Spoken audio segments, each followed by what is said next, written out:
Ritchie's Fabulae Faciles, paragraph 14, part 2. In the first part, we read the whole of this in Latin, then we translated from Hercules a puero down through confirmatae sunt. We will quickly review this portion and then proceed from in musica down through studebat. Hercules, from boyhood, was intent on getting buff. He spent a great part of the day in the gym. He also learned how to string a bow and how to throw javelins. Through these exercises, his strength was increased. In musica etiam alino centauro erudiabatur, centauri autem qui equi erdrant sed caput homines habebant, huic tamen artiminis diligenter studebat. So first a quick translation, then some analysis. In music also, by Linus the centaur, he was trained. The centaurs, moreover, were horses, but the head of a man they had.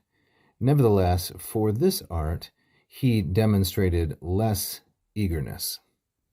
So that's a somewhat less than idiomatic translation, but that's okay. We start with the prepositional phrase in musica. Musica is feminine singular and ablative. It's an ablativus loci, ablative of place, with the preposition in. In music as well, a lino centauro. Now, lino and centauro are masculine, singular, and they are ablatives of agency, ablativus agentis, ablativus agentis. Lino is Linus or Linus, and centauro is the centaur. These are ablatives of agent with a rudiabatur, or lino is the ablative of agent, centauro is an appositive, it's an apposition, one noun restating another noun, like this, noun, comma, noun, wherein one restates another. Erudiabatur, obviously, third singular, and imperfect, indicative, and passive. You can see the BA here, which is the marker for the imperfect, and the passive ending tur. This is the fourth conjugation verb erudio, erudire, like so, which means to take out of a condition of crudeness or simplicity. Now we have a parenthetical. Moreover, centaurs were horses, centauri equi erdrant, and both of these are masculine, plural, and nominative. They were horses, but the head of a man they possessed.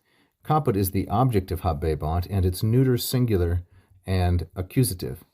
Hominis is masculine singular and genitive of possession. But they possessed, or they had, the head of a man.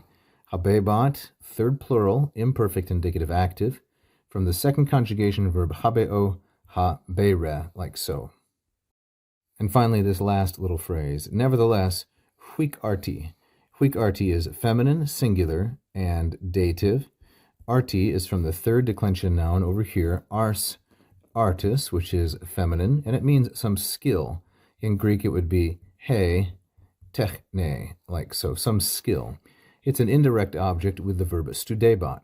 Studere, second conjugation, always patterns with the dative.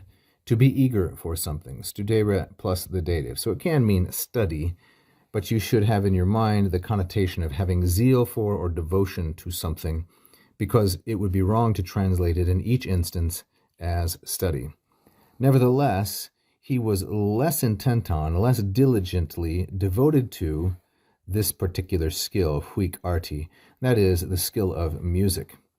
And we're going to find out in a moment, in the next episode, what consequences this had for Hercules and actually for Linus, Hercules' lack of devotion to music. Thank you for watching. I hope you enjoyed that free lesson. Please like and subscribe, hit the bell. You can also become a patron at patreon.com/LatinPerDiem. And if you really loved it, you can leave a tip right here as a super fan. Thank you so much.